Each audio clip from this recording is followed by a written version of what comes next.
Hola Madridistas, welcome back to another episode of Let's Be Real podcast. You know the drill. If you're new here, don't forget to smash the like and subscribe to the channel. We're on the road to 2K.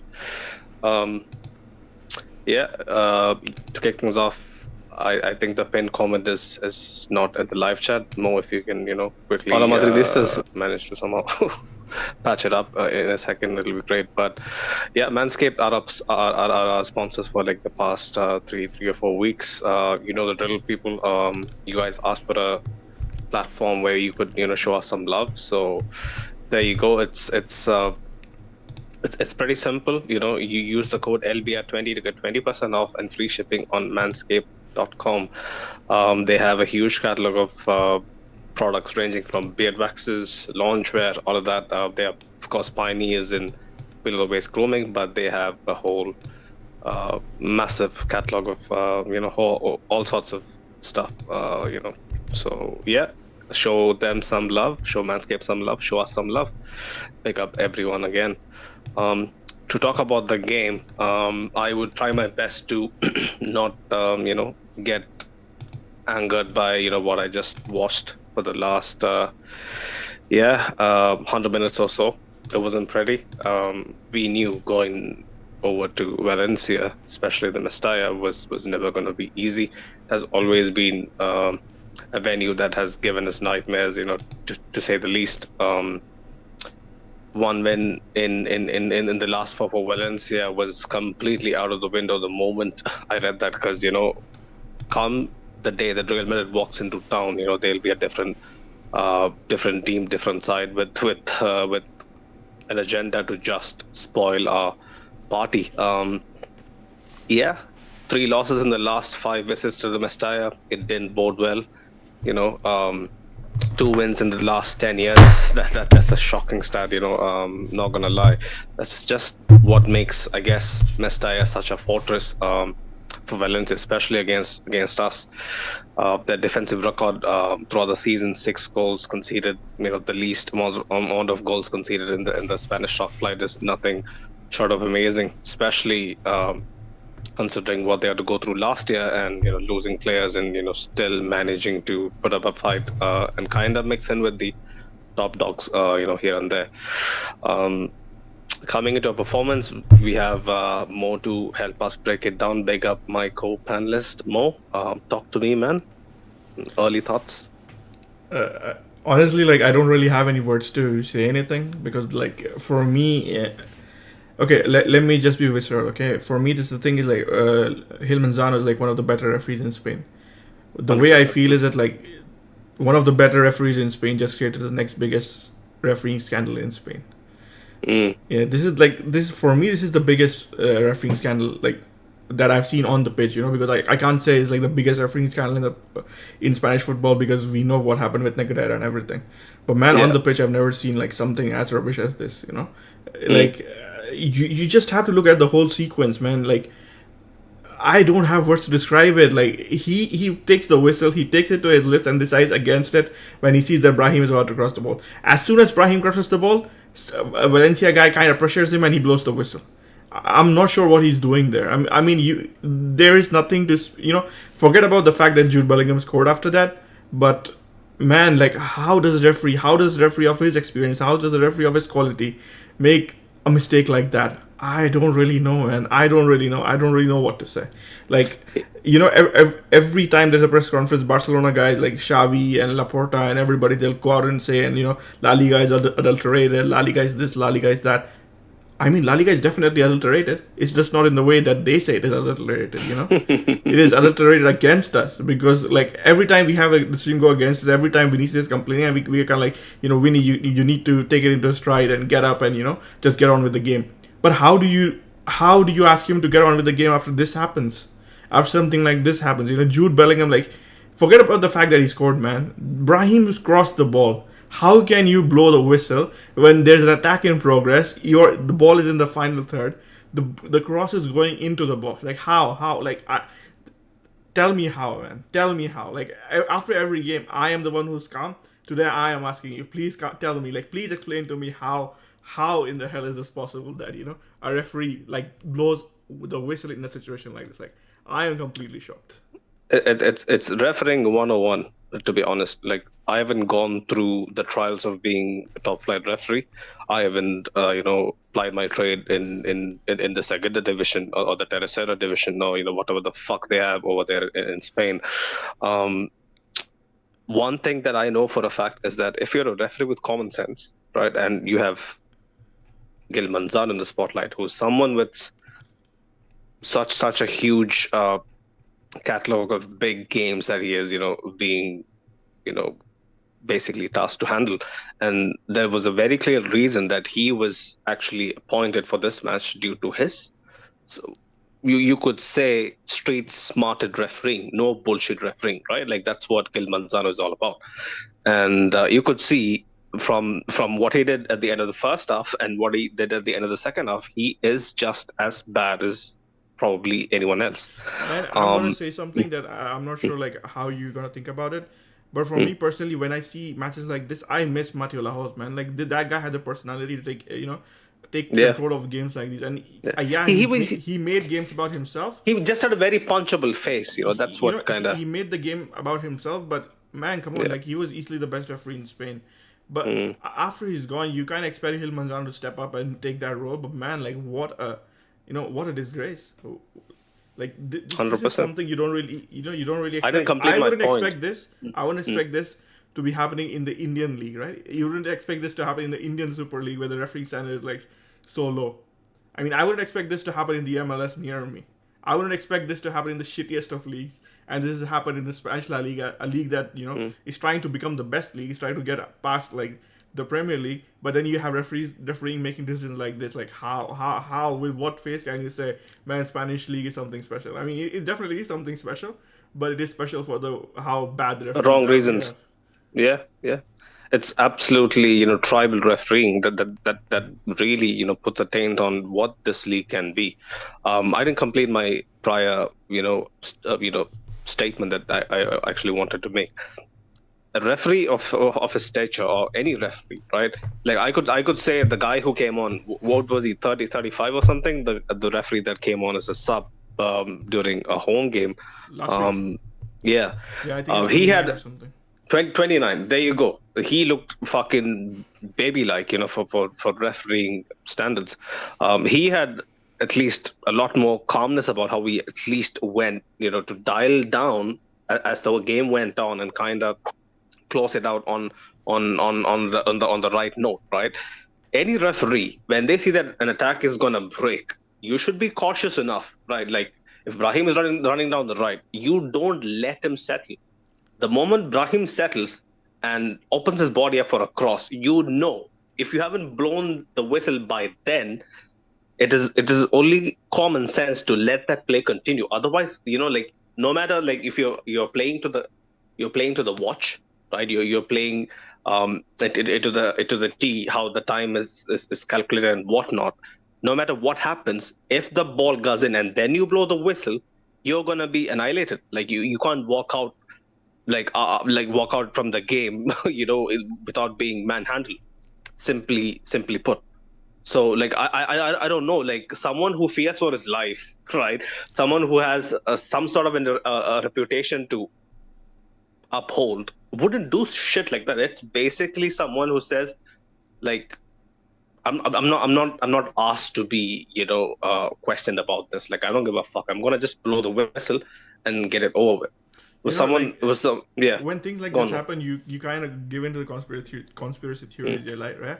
You're mm, like, yeah, man, this game was like exceptionally volatile, and maybe La Liga and RFEF said, oh man, just take the draw and blow the whistle. Yeah, don't let it mm.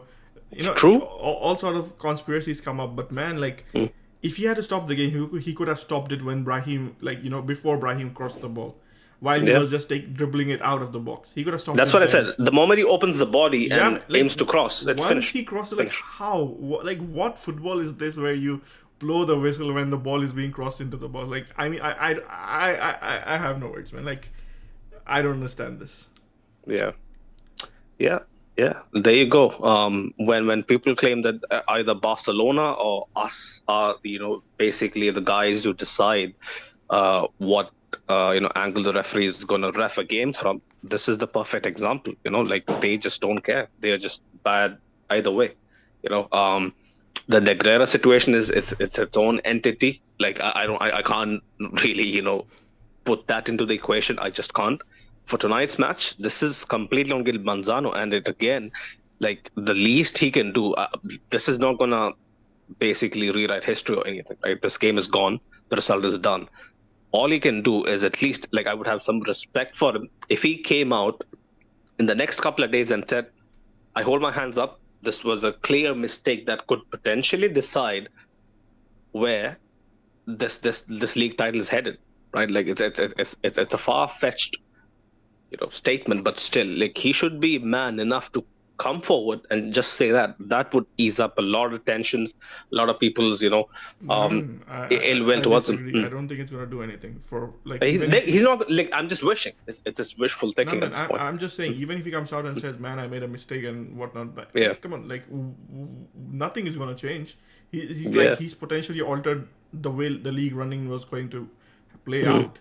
I mean, Mm, I don't know, man. Like, mm. and on top of that, he sent off Jude, right? He sent off Jude. Jude went I in, couldn't even and see that. Ancelotti is saying in the press conference that yeah, Jude went in and he said that like it's a fucking disgrace, and he sent him off for Yeah. that. Like he's saying he didn't say anything else, but yeah, let's see what he writes in his match report. I mean, he's probably going to write something. There's also reports about Rudiger getting sent off, but I'm not sure. I read that Rudiger got a yellow or something.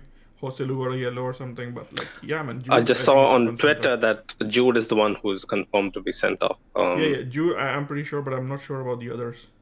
Yeah, not sure about Rudiger, but the refereeing standards has been on a downward spiral for God knows how long. That's why when people come on here and like this is a decision that really even got to me, someone who really couldn't be bothered about refereeing decisions, over the past 3 or 4 years, like since we've been doing this pod.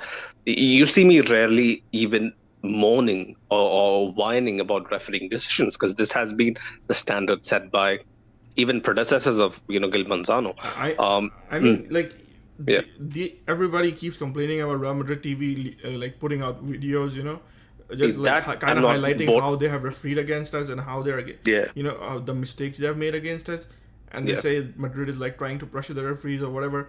But when Mm. situation like this happens, what is Real Madrid supposed to do? Like, are we supposed to just sit and take it? Come on, man! Like, the club has to do something. I hope they do something about this because this is like a fucking disgrace, man. I don't really know.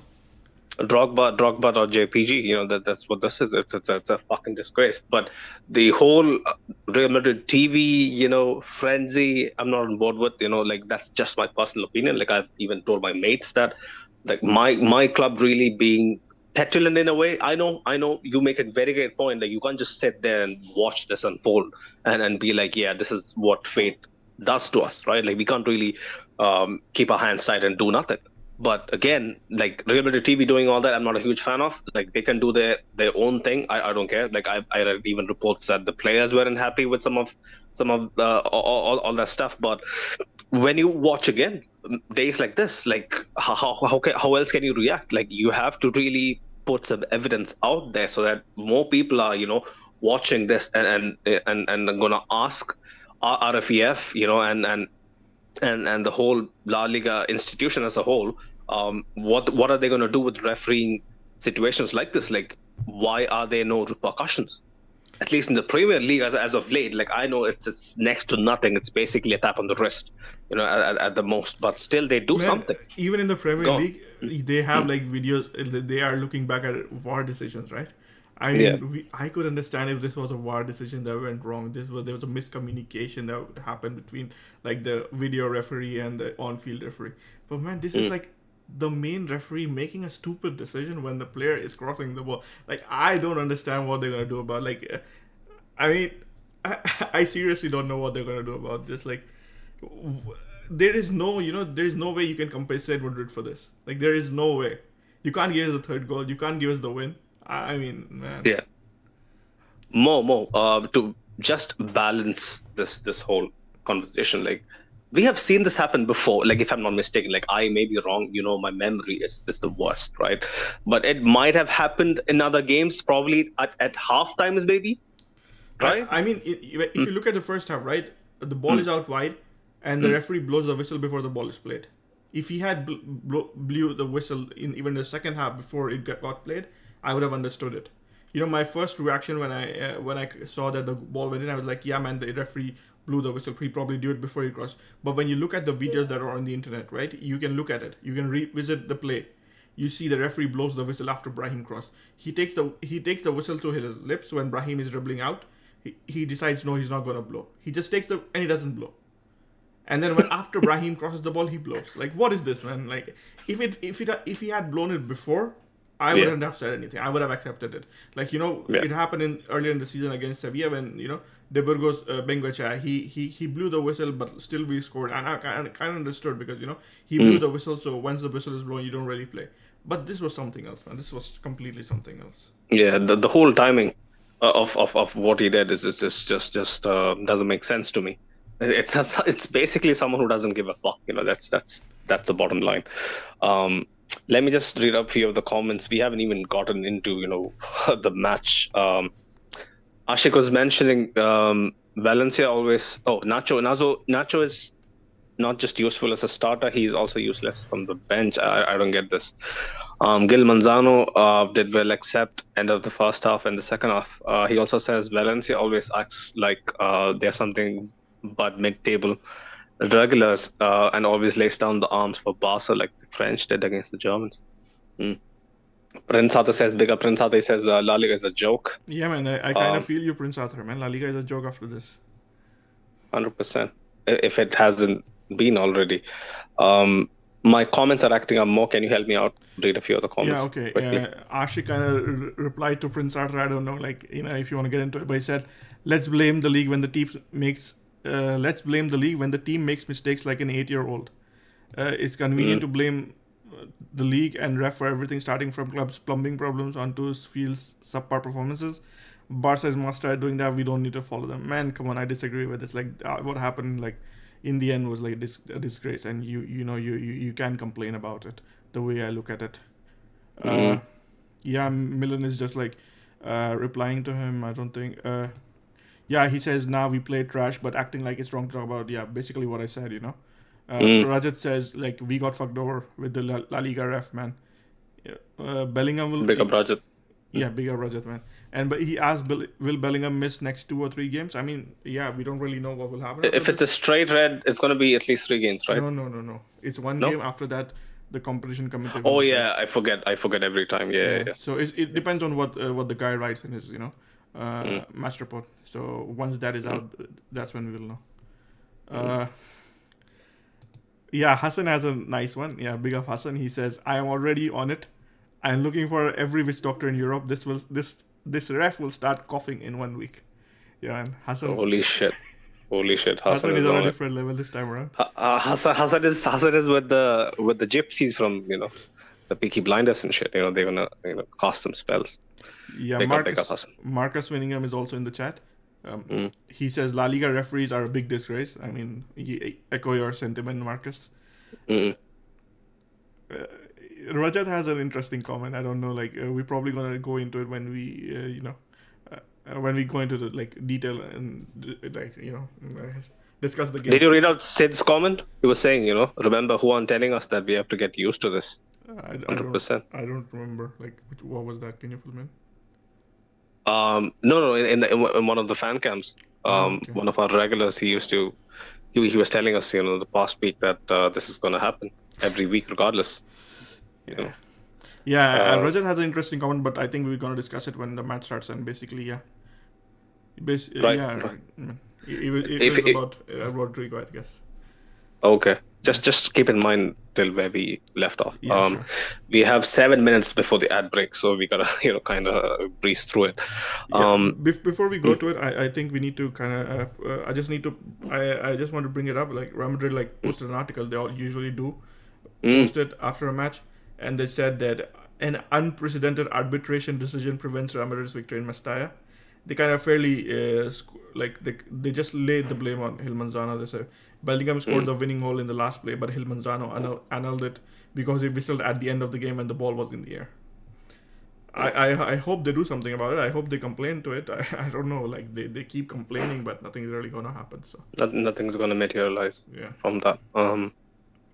That aside, honestly, this is gonna happen. This is gonna keep happening. What can we do, right? Like, should we start boycotting games? Nobody's gonna start boycotting La Liga games. People are still gonna turn up for games.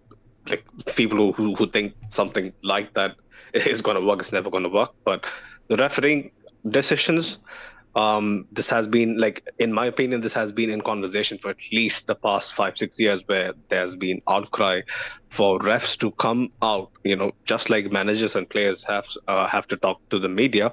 Let them talk to the fucking media. Let them basically explain to us what their fucking psychology was when committing such heinous crimes, right? Like, it only makes sense that we get a snapshot of how their brain works, right? People are different, right? People are completely wired differently. So we should give them the platform to be a little more idiotic, in front of a mic. But yeah, we'll leave it to history to correct itself, hopefully. But moving on into the game, yeah, the first gone was what, 25, 30, 45, 48. 48, 47 minutes, man. We were absolutely battered. Didn't know how to get out. I was already, throwing my arms in the air in the group chat. Me and Mo, we were talking about the game, and one constant worry I had was the very fact that when a team knows how to press us, right, how to press us into basically suffocation, we really don't have answers, right? No matter if we have Jude on the side, no matter if we have Vinicius playing, no matter who we have. This was ideally our best starting 11, maybe apart from Joe Maney being deployed at centre back. This is our ideal 11 for the season. Yet it couldn't cope. Guys like Cruz misplacing five yard passes, Fede can't clear a ball to save his life.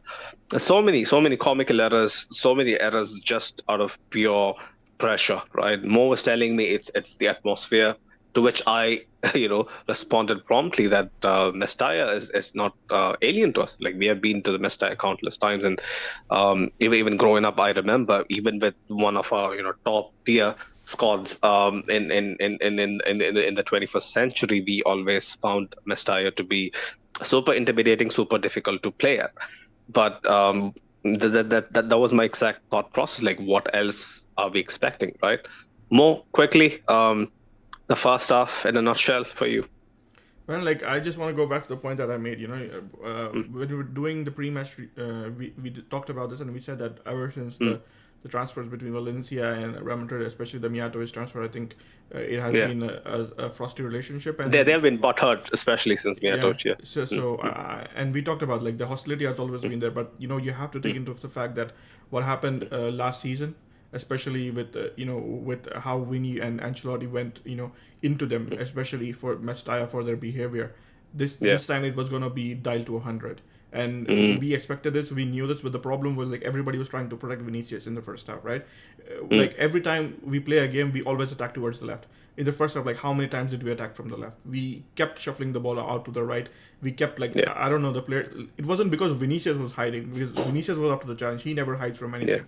He always Mm. wants to take it. But it was because everybody else seemed to like they kind of wanted to protect Vinny, and everything was going to the Do, right. do you think that was a subconscious Yeah, thing, or was it a I mean, tactical thing? I can understand that. Mm, Like, I mean, mm, like all these guys, they stay together 365 days of the like. Okay, not mm. 365, but not most of the year.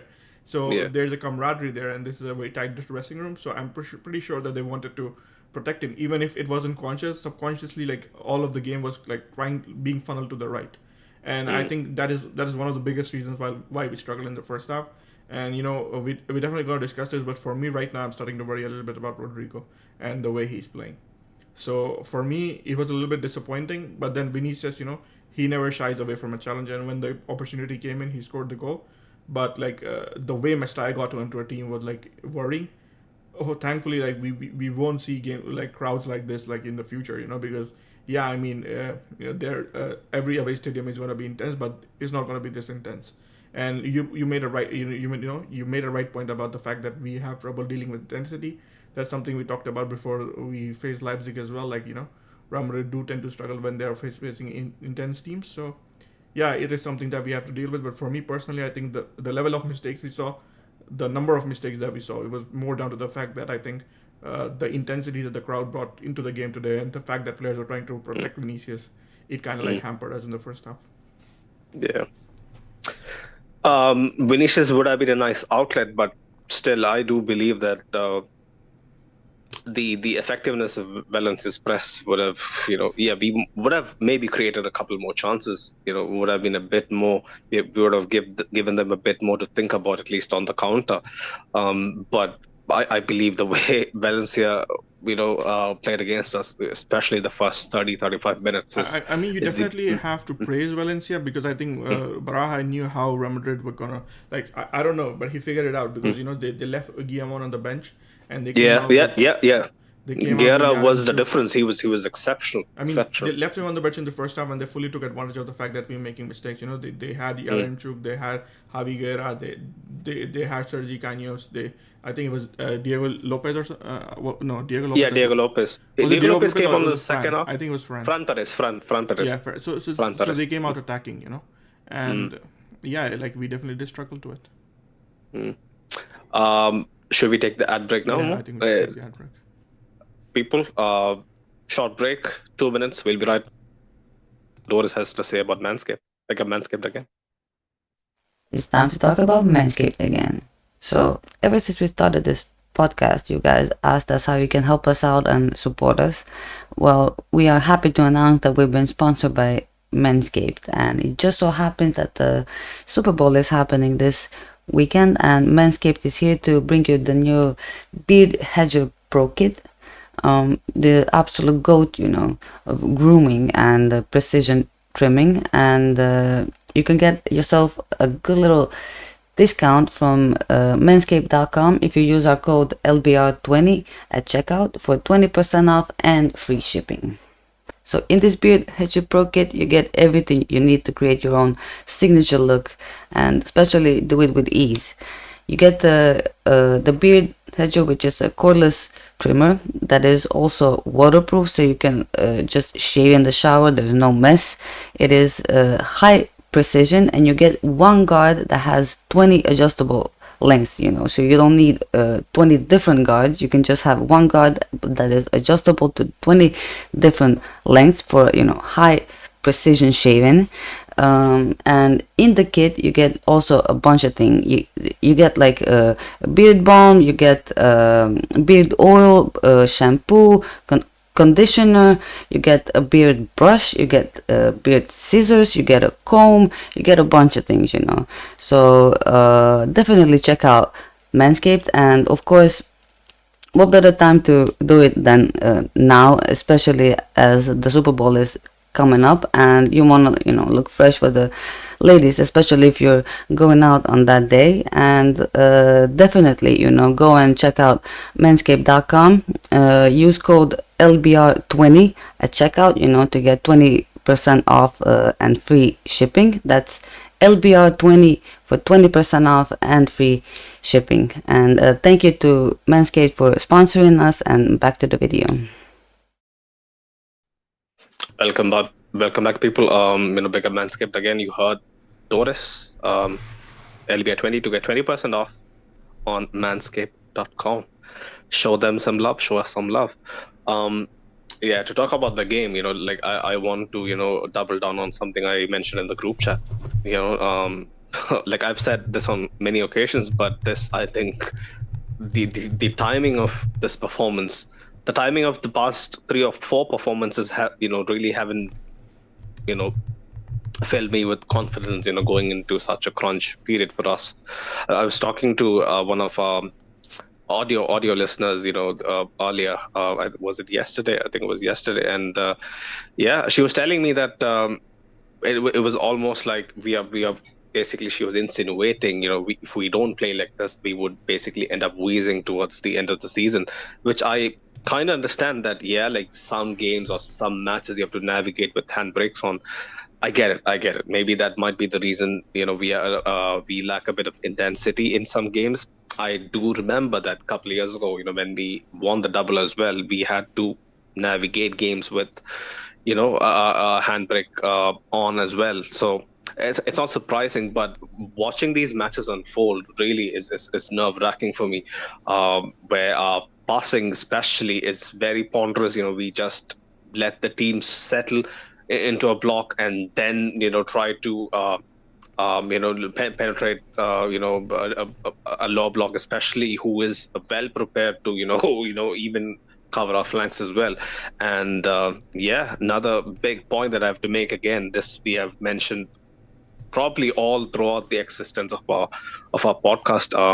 Lack of runners, whether it be the way that we are set up, whether it be the personnel, lack of runners from midfield, lack of runners helping out the forwards is going to be a huge problem. We need people basically having not just one problem, not just two problems. We are already giving teams who are playing against us a free way with not having a center forward to pin them back, right?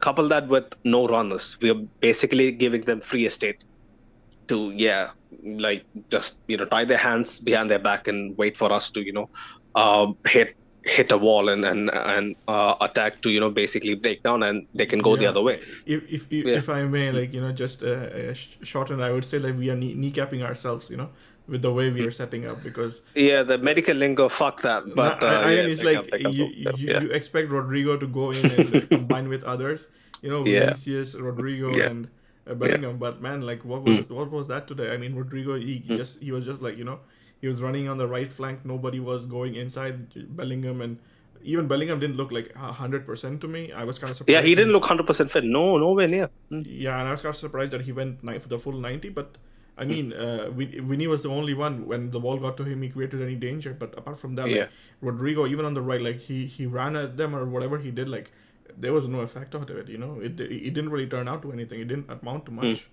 Vinny did as best as he could, even tracking back for the first goal. Like, it was unlucky that Folker got the rub of the green, and basically he could play out the cross, and we know what happened after that. Perfect miskick from, was it Fran Perez again? And the millisecond reaction of Hugo Duro. You won't. I believe Hugo Duro is a very decent player. He has scored some great goals. Like, I've followed his career, ever since he was with us. He's a very decent player, taking nothing away from his header.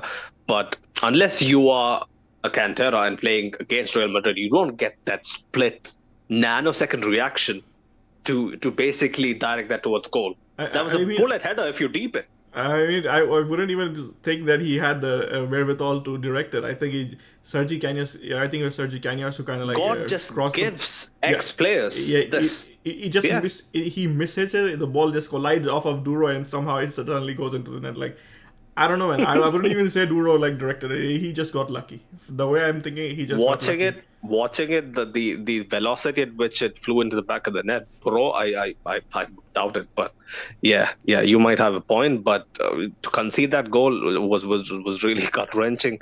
There's nothing you can do. Basically, watching that unfold, you just wonder, what just happened, right? Like, it's so hard to process. But then the second goal happens, in what, less than 5-6 minutes.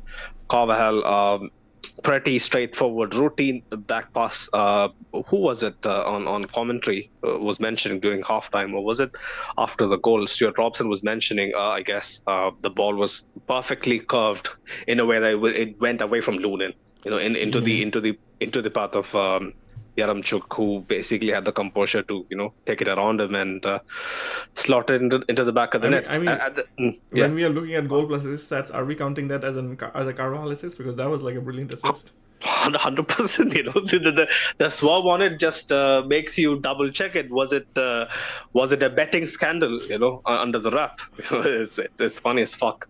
Yeah, honestly. So this is what I'm referencing, the fact that when I say the crowd got onto our players, because like these kind of mistakes you don't really expect our players to be making, and they were like, there are missed passes, there are like players not being up to speed, them being a step slower or anything. But today I didn't feel that. Today I felt more the fact that they they just had the pressure of the crowd on themselves, and because of that, they were kind of trying to make decisions in a hurry.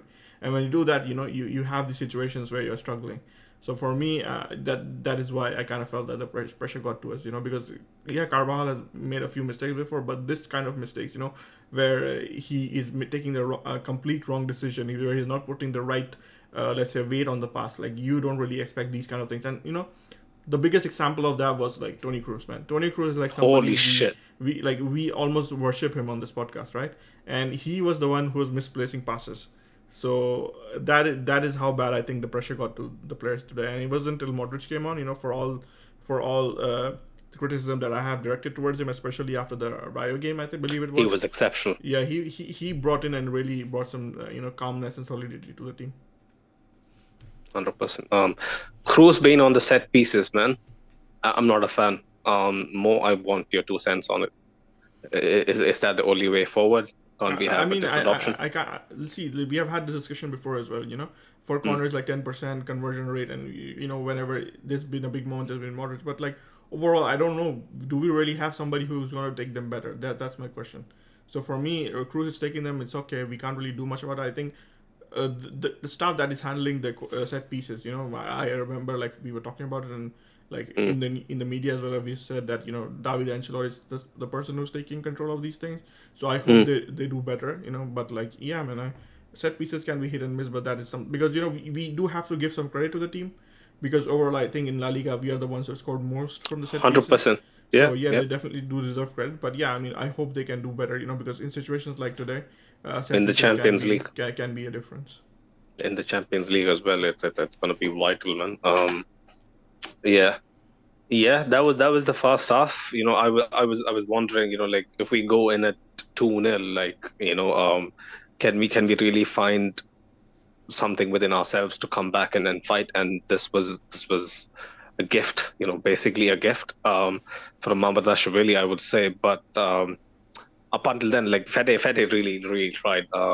Like his miss pass was the reason the first goal happened, and then Carvajal's mistake was the second goal. So they basically combining to find the goal that basically gave us some momentum going into the into the dressing room. The break was almost poetic. It was a pretty good cross, again low cross from Carvajal. It's difficult, you could pin it on Mamardashvili for basically misjudging when to come out, or basically you can credit Carvajal for putting it in the corridor of uncertainty, where the centre back and the goalkeeper really don't know what should be done. But either way, I was blown away how Rodrigo misses it. Rodrigo basically is primed to finish it, but then he misses the shot. He didn't basically aim to shoot, but he had to jump over, I think, Mamardashvili. But then Vinicius kind of taps it in. Thoughts on the goal, Mo, if any? I felt Carvajal's running behind was like pretty good. Like that those are the kind of runs you need when the defense is like sitting back and in deep. And the commentators on my feed kept saying that Ramre was being too passive and not having those runs, not being like fast when they're in possession, but not passing the ball fast, So that run really kind of like opened up Valencia. It created spaces that weren't there, and the pass was like kind of in a good area, and that area of uncertainty always like prompts a mistake or something. But Mamardashvili made a mess over there, and that mistake happened. And lucky as like Vinicius was in the right place in the right time, and it was kind of like poetic, because this was the place where everything happened that happened. We all know what happened over here in last year. So, at that particular end, yeah.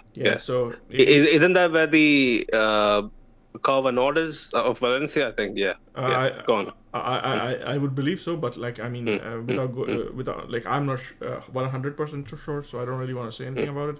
But yeah, man, it was kind of poetic, being at the Mestalla and Vinicius scoring the goal that brings us back into the game, because till that time we were talking about it, we were saying that we needed somebody in the attack to step up, take charge of the situation, show some leadership. And I think Vinicius did that. He kind of took charge of the situation, although definitely was helped by Carvajal, but he made sure that he was in the right place in the right time, and you have to give credit to a player when he does that. In the second half as well, that we're going to discuss, but in the first half, definitely that moment like completely changed the game. 100%. A few other comments before we delve into the second half quickly. We have 20 minutes, I guess, to kind of wrap this up. Help me with that more. Marcus was earlier mentioning the war against Real Madrid from La Liga referees are insane. Danielson was mentioning big up guys. Elsie was saying, how can professional referees blow when the ball is in the air? Like, bro, this shit should be stopped. 100%. 100%. Like, who would really step up to stop it? Only God knows, Elsie was also mentioning cursed to this referee. Madrid TV was mentioning referee puts the whistle in his mouth but doesn't blow it, decides to let the play continue, then whistles it and the moment Brahim crosses, which ends up in a Bellingham goal. Let's just. Ashik was asking me, Sreyat, show me where in the law of the game does it say that the referee must wait for a play to complete before blowing the whistle. The ref is not obligated once the time is up. Well, it only makes sense. Maybe it's not written in the laws. I'm not well versed in the laws. That referee says to abide by. Ashik, I'm a layman, right? I'm a fan. But I would think you would let a play develop and finish before you blow the whistle. Like that. That's just the logical thing to do.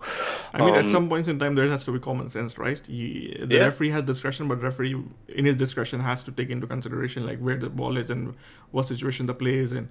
And if he blew it before Brahim crossed, we will understand. But the fact that he blows when the ball is in the air, like, is completely ridiculous. Imagine Ashik, like you're late to work, or you're like late to work is the better example. You're late to work. You're stuck in traffic, and the traffic light is gonna basically turn red in a second. So it's turning to the yellow, and it's gonna turn red any moment. Would you rather wait, completely stop and abide by the rules, and completely stop and wait for the next green light, or would you just go when it's on yellow? You would definitely go when it's on yellow. Going by, the nature that you have, Ashik, I believe you would do what I exactly said. So just apply the same logic over here. It just makes sense, no? Danielson was mentioning, as much as we played badly tonight, we can say that that the ref should actually be, that there should have been actually fair results. The referee decision this night was a disgrace, not gonna lie. Pick up Danielson. I mean, before you go on, there was an interesting quote from Vinicius. Yeah, he says like we haven't been able to. It wasn't that we. Wait, let me just get that right. Yeah, he said it isn't that we couldn't win. If we didn't win, it is we couldn't because they did not let us. 100%. 100%. I'm gonna. It took me a couple I'm gonna of come. but yeah. We didn't win not because we couldn't, but because they didn't let us. So. I'm gonna completely side with him for once. I wasn't a fan of him celebrating with the aplomb, to the Valencia faithful, which more rightly said, why shouldn't he do it? He has 100% right to do it, but I just don't like it. If the Valencia fans can dish it out, they can take it. I mean, I would rather prefer him doing it, after a big comeback and basically, stepping on those MFs. I'm sure he had honestly, something planned once the third goal went in, but it didn't materialize. Yeah. 100%. Son was mentioning Hugo Duro was yelling and putting pressure at him when he whistled, and Duro couldn't believe his luck. Did he come out in the post match and basically claim that he didn't know why the ref blew so late or so early or something? I think he said that if the referee, if he had blown before he crossed in, it would have been understandable. But the fact that he doesn't, he blew after, he kind of understands why Real Madrid players are angry, because everybody's been angry. Chouameni, Vinicius, everybody's out in the media. Chouameni even said this is embarrassing. So I mean, knowing La Liga and RFEF, I wouldn't be surprised if there's a ban coming for Chouameni as well, because he went to Twitter and said this is embarrassing. Yeah, I just hope they just acknowledge, maybe to cover up their own mistakes, they would do it. Probably, but I'm gonna tell you, if they don't do anything about these kind of things, the next thing is gonna be Barcelona fans saying, "Oh man, La Liga is adulterated. Look at this. They're not doing anything to Real Madrid players when they're criticizing referees and everything." So this issue is gonna continue. You have a point. You have a point. Honestly, like I'm so pissed tired of all these drama, especially in Spain. I think the I think it's a reflection of the society, right? They are a bit over the top. It just goes to show in how La Liga is run as well. It's absolutely fucked. But Yeah. yeah, Just to cut you off, I think go on. like Relevo is kind of reported on his arbitration report. And he said like Jude Bellingham kind of like insulted him and said that it's a fucking goal, so that's why I sent him off. Mm. Yeah, I mean, sorry to some of the viewers who don't really like this language, but man, this is what has been said. So Oh, so they like you didn't swear, no, I like mean, at least I 10 times remember before. me and Jacob we were doing one of the Stop previews, being a and saint.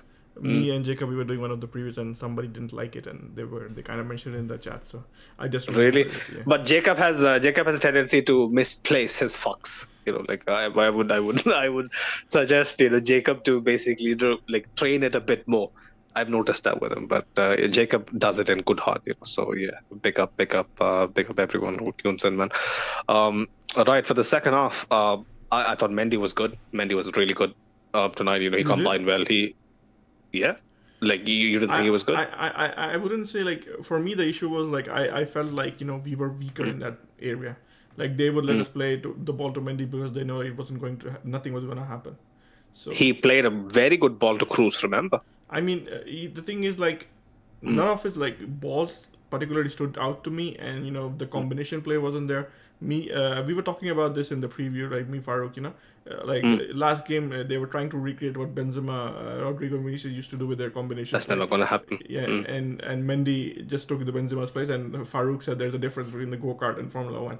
So for me, like today again, it was the same thing. They would just Jude and Vinicius, they would try to combine with Mendy, but once the ball went to Mendy, it never went into dangerous areas. Yeah, I mean, you said one play where they set up Cruz that might have happened, but apart from that, once the ball went there, it was always being passed back, passed into a deeper area instead of a dangerous area in the box. So we kind of did suffer there, and the thing is, like, I've always praised Mendy for his defensive contributions, especially in big games. But yeah, man, like games like this, we definitely do struggle. And I was kind of hoping when Ancelotti made the substitution, he would instead put Camavinga on left back and bring on Joselu in place of Mendy. But he decided to bring in Ferran Garcia. But that's a whole other conversation for me. But yeah, man, I mean, I wouldn't criticize Mendy. He didn't really do anything wrong. But like for me, they could have been, we need a different quality of play today. I just know for a fact that what Mendy brings to the table. So what he brings is that exactly that. You can't expect him to be Danny Carvajal, right? Yeah, on the left. I definitely agree with you. I wouldn't say he did anything wrong, but then going back to it, I think we just needed something different from him today. Fair enough. Right. Tchouaméni. Quickly, we have 15 or so minutes. Tchouaméni was exceptional. Mo, he has been. For me, the whole thing is like Tchouaméni's game is gonna be like Tchouaméni. I think is gonna be talked about is the injury. The injury that Diakabi had. I kind of want to mention it in the when that happened. I had this in my mind that I'm gonna mention it before when the podcast starts. We kind of wish the best to Diakabi because that 100%. Absolutely horrible. But the fracas that happened, with the refereeing, it kind of slipped out of my mind. But then now, when you bring Tchouaméni, I kind of remember it. We have to take a moment and wish Diakabi well because that was Diakabi, brilliant player, very versatile as well. He has been a stalwart for Valencia, I think, the past couple of years. Yeah, man, and I think he was actually having a good game today. Him and Christian Mosquera, they had a good game today. Mosquera, man, what a menace! He is really good. Yeah, I was actually reading one of the Spanish journalists, and they were saying that the growth that he has shown in the past 4 or 5 months has been exceptional, and he definitely has to be in the contention for Spanish League call-up. But ignoring that about Tchouaméni, getting back to the point that you want to talk about, for me, Tchouaméni was decent. I mean, even in the pre-match, I was I put it to the guys, we could start with Tchouaméni instead of Nacho today, and in the media today, there were some rumors about Nacho not being 100% fit. Maybe there was a nickel or something. But Tchouaméni did a decent job. He definitely helped us, because Valencia were showing a lot of intensity. So getting the right passes under pressure was important. So Tchouaméni definitely helped us in that regard. 100%. I want to talk about Nacho. When they basically blew for the pen, I was like, "Fuck, man!" Nacho comes on, he does it again. But then the replays kind of showed, and yeah, brilliant tackle from Fran. Man, I didn't know that he had this in his game. It was pretty well timed, pretty well placed as well. Big up Fran. Let's talk about the second goal quickly. Brahim again. He when he came on the first couple of touches, I was like, yeah, like he is basically jumping into a car that's going over 200 miles per hour. Like he's gonna take some time to get adjusted to the pace of the game. But once he did, he started showing his usual calmness, usual slick movement. That basically results in the second goal. Brilliant cross. Stands it up perfectly. Vinicius basically has to exist over there. Really doesn't have to put any force behind it. Yeah, Mo, thoughts about the second goal? Man, I summed it up. If that goal had been disallowed, I would have cried. That is Yeah. how deeply I felt about that. It wasn't just about the goal. It wasn't just about the play. It was also about the fact that Vinicius scored it. Vinicius brought like Real Madrid, back to level terms in Mestalla. So that was like a story in itself. And Poetic. if it had gotten ruled out, I would have honestly cried. But I'm pretty happy. The ball went in. Vinicius was at the right place at the right time again. These are the games. These are the moments when the best players don't shy away from them. And Vinicius totally showed us like why he's like one of the best in the world today. And like you said, Brahim, comes on, does the job once again. I had doubts about him at the start of the season. Right now, there is no space for doubts about him because he's completely shown that he belongs at this level. And I am starting to see the merit of arguments about Rodrigo being sent to the bench and Brahim starting over him. Till now, I was kind of I was like hesitant about it. But now after this game, after the way Rodrigo played today, I'm starting to have doubts about Rodrigo and the form he's going through. I think he needs to do something and change the situation around. It's like super difficult for me to like. I just almost wish like we could just brush that under the carpet. That's what I tried to do with Rodrigo. I wouldn't really again say that he was awful, but again we expect so much from Rodrigo, man. Please, like yes, he's trying to change things up. Move over to the left side, try to combine more. Get a feel of the ball more. But again, he just has to be a lot more effective if he has to keep his place. And come the Champions League, this is going to be a huge litmus test for Rodrigo, especially if he's going to start. I 100% believe he's going to start at home against Leipzig. But I would just also like to add that it's just not about Brahim; it's also about Joselu. Because Joselu in some situations is going to give you some things that Rodrigo doesn't, Brahim doesn't, and even he is pushing for a spotlight because he's been pretty good for us. As much as we talk about him not being the level of a starting striker for Real Madrid, like at least the starting striker, the quality of starting striker we are used to. But man, he's definitely done a job this season. The only guy who hasn't done a job this season so far in the attack is Rodrigo. I mean, there was a patch where he really did well. There was a patch in November where he but was really good. That he hasn't shown the same level. So for me, I was really hesitant to criticize him. I was really hesitant to dropping him.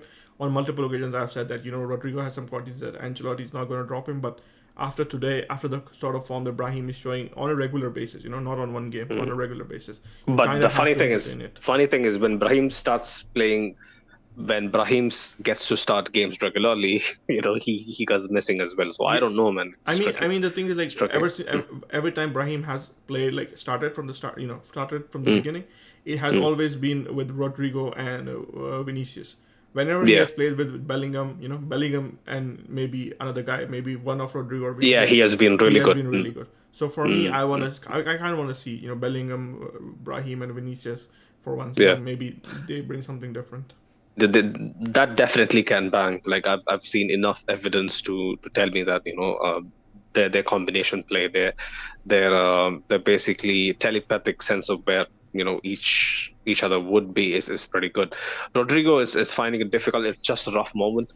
The people who are basically asking for him to be sold on social media, I don't get it. I don't get it. This was the comment from Rajat where he completely said that Rodrigo, will anybody take Rashford to have bench depth? I mean, I kind of find that a little bit, like it's a little bit low. Did Rajat really say that? Yeah, he left a comment that I actually referenced it when we were first doing the comments. So I kind of find that low because I think Rodrigo has done more for Madrid than Rashford has ever done in his career because he scored. He's the reason why we won the Champions League in 2022. I mean, a big reason, not the only reason, but a big reason why. You just have to watch 5 minutes of Rashford playing, and then you know. Like I hope you have seen the recent clips. Who was it against Fulham that got viral, where he tries to press a man and he's basically waving his arms like a newborn child. Basically if getting his mom to pick him up. Yeah. I would like to let our listeners in on a secret, so that really enjoys watching United when they lose. So 100%. I am a huge admirer of the way they lose. It's so satisfying. It's the outcry, the outpour of emotion. When they lose, the meltdown is a huge. How do you call it? The dirty, guilty pleasure. Yeah, that is how Sunil avoids spending money on salt, because he collects that from the United fans. 100%. Well, overall, I mean, Rodrigo definitely needs to improve. Yeah, 100%. The Champions League is gonna bring a tune out of him. 100%. I just have that belief. I'm not gonna turn my back on my boy, especially on a Champions League night. Leipzig would be a wake-up call. But yeah, some of the other performances, we touched upon Modric. He was really good. I'm just super happy that my kind of agenda that I started building with Francesco a couple of months ago is coming into fruition, and Modric is slowly getting his his mojo back. He's going to be super crucial leading up to the Champions League, like I always believed. Who else are we missing? Mo, any other big performers that you want to touch upon? No, man, for me, the biggest storyline is coming to the game today was the fact that we had a poor first half that we already touched upon, and then we kind of came back. They changed strategy. We started playing more towards the left, more attacking from the left, especially in the second half. Started off well, then sort of cooled down. There was a brilliant save by Lunin, so we kind of have to give. 100%, 101. Yeah, 1-on-1, and I believe it was like it was Diego Lopez or Franco. Diego Lopez. Yeah. So that guy, and so that save really kept us in the game at that moment, because if we had conceded then, I think definitely we were going to lose this game. Lunin is coming up with very crucial saves as a player. And the funny thing is, like, Farouk in the pre-match was completely changed 180. Now that guy is like he's pro Lunin now. He understands. Oh, really? Okay. Something changed in Nigeria, yeah? Something happened in Nigeria. I'm not sure what. I mean, I hope it isn't what we thought it would be, but yeah, definitely something happened. So now it's not that. Let's not get ahead of ourselves. But, definitely, I think Lunin deserves credit for the way he has stepped up in Courtois' absence, especially after Kepa was brought in. His position was under threat. So another win for Uni Calafat. Bringing in the right people at the right time. 100%. Jude Bellingham, we lightly touched upon him. Wasn't 100% fit. He tried. He really wasn't his usual self. His tenacity was lacking. You could clearly see he's missing a step. Hopefully Leipzig would ramp it up. I just hope if he's like, I know we can't really afford to drop him for Leipzig, given our options up top. But if he's 50 or 60% fit, I wouldn't risk him. Not gonna lie. Like if he can come off the bench and be a bit more effective, I would take that. Ashik was mentioning in the comments today that I work from home. I am never late to work. I don't have to run the red light. Well, bro, if you're gonna give me such excuses, I would really run out of The only thing I would say is, Ashik, you need to get out more. Maybe you'll have some experience. Touch the grass, mate. Right? Ashik was also mentioning. I think we should start wrapping up. We kind of run out of time because of technical limitations today. 100%. Jacob dished us, but bless him. Final comment. Ashik was mentioning Brahim makes a difference. Rodrigo is a waste of space. Holy shit! I shouldn't have read that. In Vinny's absence, Rodrigo struggles because Rodrigo is playing on left wing, which seems to be his comfort zone. Yeah, not many people believe that sentiment. But yeah, big up the chat. Big up people. It has to be a little shorter this time around because of what Mo said, technical difficulties. Big up our partners, Manscaped. Go check them out. Use the link in the pinned comment and also the description below. LBR20 to go 20% off and free shipping on manscaped.com. They have a whole catalog of products. They're of course the pioneers in below the waist grooming, but they have stuff ranging from beard waxes, deodorants, loungewear, you name it. They have it. Show them some love. Show us some love. And don't forget our OG partners on Instagram, Real Madrid Committee. Go check them out. They run a brilliant fan page. Do keep your eyes peeled out for our fan camps from Madrid, especially on Wednesday, and we have a big preview coming up as well with Justin. We had the pleasure to have as a guest a couple of weeks back. He'll be back hopefully Monday 1 p.m. EST, our usual preview slot for you guys. And we have some other stuff in the pipeline as well. Hopefully, we'll be letting you know about that very shortly. It'll be over on at Hafid's channel. Barca boy. Basically, I don't like saying that out loud, but big up Hafid. We'll be over there hopefully Tuesday as well, 1 p.m. EST. We have a new show coming on, people. So yeah, keep your eyes peeled. Big up our audio listeners as well every single time for sending in feedback. It's a really it's really appreciated from the bottom of our hearts. It really makes a difference. But yeah, until next time, people. Ala Madrid. Ala Madrid.